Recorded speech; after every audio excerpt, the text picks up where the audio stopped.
Struggle is real. Welcome to Makabagla. Tama na kami sa bukid ngayon. Bibisitahin namin ang bukid. Tanim natin mga kahoy doon. Prutas, kung ano na itsura. At yung seedling sa bukid. Bili mo natin pandesal para sa kanila doon. Mga kanok. Bansa mo, nok. Welcome to Makabagla, Naawan.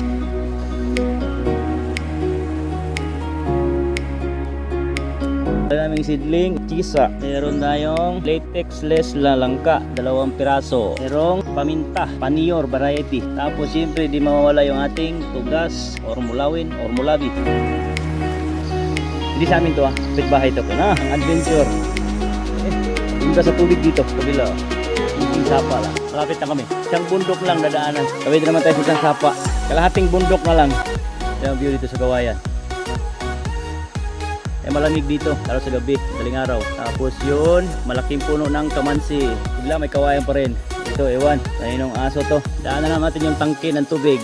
Ang tubig dito ay isa sa source supply ng tubig sa buong Mati, mula Makabagla. Isa sa source hindi sole source.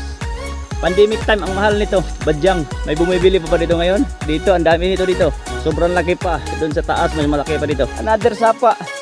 Kala ko ba huli na yun? Another sapa, ito na yung pangatlong huli. Sa entrance, ito na yung property ni Yugi. Ito yung mga tanim ko dyan. Dami kamagong, nara. Yun o, nara. Yun o. Tingnan nyo yung kahoy tanim namin. Kamagong, nara.